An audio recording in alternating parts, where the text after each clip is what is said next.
Bayangkan kamu lagi jalan-jalan di pinggir sungai atau mendaki hutan yang banyak batu. Kamu mungkin lihat ribuan batu berserakan di tanah. Kebanyakan kelihatan biasa aja dan gak menarik. Warnanya abu-abu, coklat, atau hijau kusam. Kamu mungkin cuma nendang salah satunya tanpa pikir panjang. Tapi gimana kalau salah satu batu yang kelihatan biasa itu nyimpen rahasia luar biasa?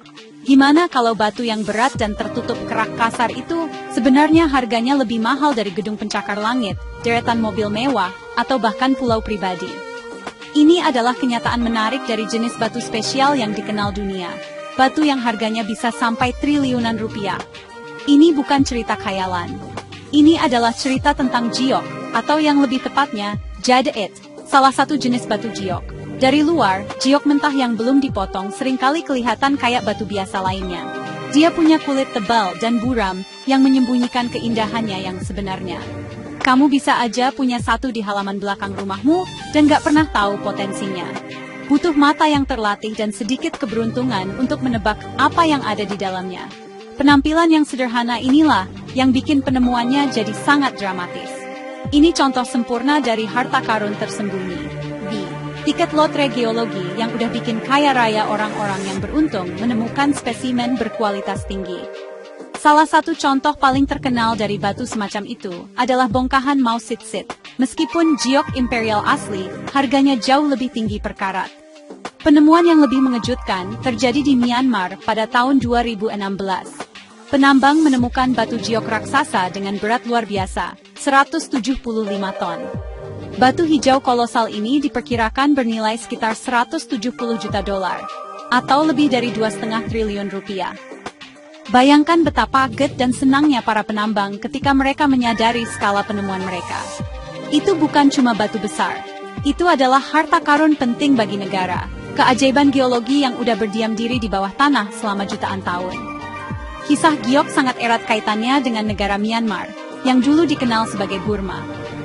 Wilayah ini adalah sumber utama dunia untuk giok berkualitas tertinggi. Sering disebut giok imperial, karena warnanya yang hijau zamrud cerah dan tembus pandang yang luar biasa.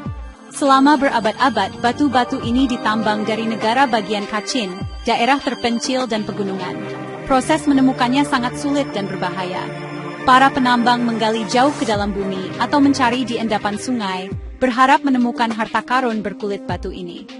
Ini adalah pertaruhan di mana hasilnya bisa mengubah hidup, mengubah ekspedisi sederhana menjadi penemuan legendaris kekayaan yang luar biasa. Jadi, apa sebenarnya batu ajaib ini? Giok adalah salah satu dari dua mineral berbeda yang umumnya disebut giok. Yang lainnya adalah nefrit, yang lebih umum dan kurang berharga. Giok adalah natrium aluminium silikat, terbentuk di bawah tekanan besar jauh di dalam kerak bumi.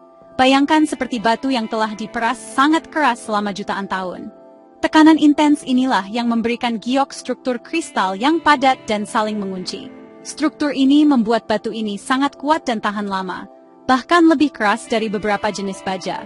Kekuatan internal inilah yang memungkinkannya diukir menjadi desain yang rumit tanpa pecah.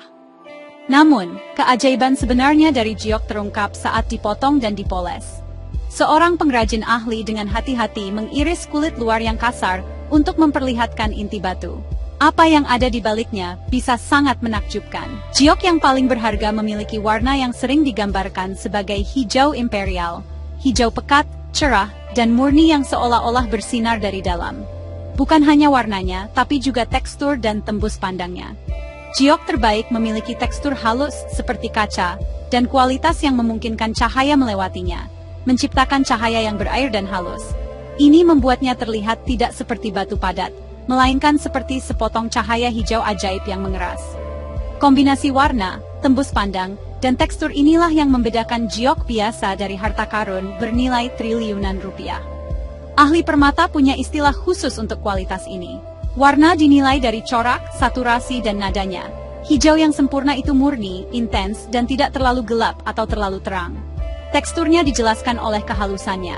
Semakin kecil butiran kristalnya, semakin halus dan berharga batunya. Tekstur terbaik sangat halus, sehingga kamu tidak bisa melihat kristal individu, memberikan rasa yang sangat halus. Inilah yang membantu menciptakan kilau indah seperti air yang telah dihargai kolektor dan kaisar selama berabad-abad. Bagi banyak budaya, terutama di Tiongkok dan Asia Tenggara, giok lebih dari sekadar permata indah.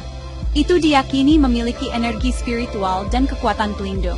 Sering disebut batu langit, dan dipercaya membawa keberuntungan, kesehatan, dan kemakmuran bagi pemiliknya. Itu juga dilihat sebagai simbol kemurnian, kebijaksanaan, dan kemuliaan. Makna budaya yang mendalam ini menambah lapisan nilai lain pada batu tersebut. Orang tidak hanya membeli giok karena keindahan atau kelangkaannya, mereka memperolehnya karena makna spiritual dan hubungan yang diwakilinya dengan tradisi dan kepercayaan kuno, menjadikannya pusaka yang benar-benar tak ternilai. Alasan utama harga giok yang sangat mahal adalah kelangkaannya yang ekstrem. Meskipun giok sendiri bisa ditemukan di beberapa tempat di dunia, termasuk Guatemala dan Rusia, jenis spesifik dengan warna hijau zamrud yang cerah hampir secara eksklusif ditemukan di Myanmar. Giok hijau imperial ini adalah hasil dari resep geologi unik yang terjadi di sangat sedikit tempat di bumi. Kehadiran kromiumlah yang memberi batu ini warna hijau yang spektakuler. Tetapi kondisi yang dibutuhkan untuk membentuk warna dan tembus pandang spesifik ini sangat langka, membuat setiap penemuan berkualitas tinggi menjadi keajaiban geologi. Permintaan untuk batu hijau langka ini sangat besar, terutama dari kolektor di Asia. Selama berabad-abad, giok telah menjadi permata yang paling dihormati dalam budaya Tiongkok, dihargai bahkan lebih tinggi daripada emas atau berlian. Kaisar dan bangsawan menghiasi diri mereka dengan ornamen giok, dan potongan terbaik disimpan untuk istana kekaisaran. Keinginan historis ini telah menciptakan pasar yang besar dan kompetitif. Kolektor dan investor kaya bersedia membayar harga rekor untuk giok kelas atas, melihatnya bukan hanya sebagai perhiasan, tetapi sebagai aset yang stabil dan terus meningkat nilainya. Kalung giok yang luar biasa misalnya bisa terjual puluhan juta dolar di lelang. Selain itu, proses mengevaluasi dan menyiapkan giok untuk pasar adalah bentuk seni tersendiri. Berbeda dengan berlian, yang memiliki sistem penilaian standar, penilaian giok lebih subjektif dan bergantung pada keahlian para profesional berpengalaman. Seorang pemotong harus membuat keputusan penting saat melihat bongkahan mentah, bagaimana memotongnya untuk memaksimalkan nilainya. Potongan yang salah bisa menghancurkan batu yang tak ternilai harganya, atau gagal memperlihatkan warna terbaiknya. Proses berisiko tinggi ini berarti bahwa permata akhir yang dipoles membawa biaya bahan mentah, risiko yang diambil, dan keterampilan luar biasa dari pengrajin. Semuanya berkontribusi pada harga akhirnya yang sangat tinggi.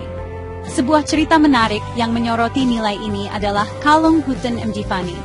Perhiasan legendaris ini terbuat dari 27 butiran giok imperial yang sangat cocok, besar, dan sangat tembus pandang. Pernah dimiliki oleh pewaris Amerika Barbara Hutton. Pada tahun 2014, kalung ini terjual di lelang Sotheby's di Hong Kong seharga lebih dari 27,4 juta dolar, atau lebih dari 400 miliar rupiah. Ini mencetak rekor dunia untuk sebuah perhiasan giok. Kisah kepemilikannya, yang berpindah tangan dari bangsawan dan sosialita, menambah mistik dan nilainya, membuktikan bahwa giok terbaik adalah harta yang cocok untuk raja dan ratu. Selain nilai uangnya, giok membawa beban sejarah dan mitos yang membuatnya benar-benar istimewa. Dalam budaya kuno, giok diyakini sebagai jembatan antara dunia fisik dan spiritual. Tradisi Tiongkok percaya bahwa giok menyerap esensi tubuh, menjadi bagian dari pemakainya. Konon, jika pemiliknya sehat dan bersemangat, giok akan menjadi lebih cerah dan tembus pandang seiring waktu. Sebaliknya, jika giok menjadi kusam, itu mungkin pertanda kemalangan atau kesehatan yang buruk. Bertindak sebagai jimat pelindung yang menangkal energi negatif. Kepercayaan ini membuat memiliki giok menjadi pengalaman yang sangat pribadi dan intim. Fakta unik lainnya tentang giok adalah kualitas musiknya. Ketika dipukul, giok berkualitas tinggi menghasilkan suara dering yang jernih, bergema, dan indah. Sifat ini sangat dihargai di Tiongkok kuno, di mana lonceng yang terbuat dari giok digunakan dalam upacara istana kekaisaran. Suara murni dianggap surgawi dan dikaitkan dengan harmoni dan ketertiban. Konfusius sendiri berbicara tentang keutamaan giok, membandingkan kekerasannya dengan kecerdasan, permukaannya yang halus dengan kebajikan, dan suaranya yang murni dengan musik. Dimensi filosofis ini mengangkat giok dari sekadar mineral menjadi simbol karakter manusia ideal dan sumber inspirasi artistik. Kisah tentang giok mengajarkan kita pelajaran penting tentang nilai. Di dunia modern kita seringkali cepat menilai sesuatu berdasarkan penampilan luar yang dangkal. Kita mencari yang berkilau, yang baru, dan yang jelas-jelas mengesankan. Namun, kisah bongkahan giok mengingatkan kita bahwa nilai sejati bisa tersembunyi di balik tampilan luar yang kasar dan biasa. Dibutuhkan kesabaran, pengetahuan, dan kemauan untuk melihat lebih dalam untuk menemukan keindahan dan potensi yang ada di dalamnya. Ini berlaku tidak hanya untuk batu, tetapi juga untuk orang, ide, dan peluang yang mungkin kita abaikan. Sebagai kesimpulan, perjalanan batu giok dari batu yang tampak biasa menjadi harta karun bernilai triliunan rupiah adalah bukti keajaiban alam dan kedalaman budaya manusia. Ini adalah kisah tentang kelangkaan, keindahan, dan kepercayaan yang abadi. Batu itu sendiri adalah guru yang diam, mengingatkan kita bahwa hal-hal paling luar biasa dalam hidup seringkali tidak seperti yang terlihat pada pandangan pertama. Ini mendorong kita untuk menghargai nilai tersembunyi di dunia di sekitar kita, dan untuk mengingat bahwa sesuatu yang tampak sederhana dan bersahaja di luar dapat menyimpan alam semesta yang penuh nilai dan keajaiban di dalamnya.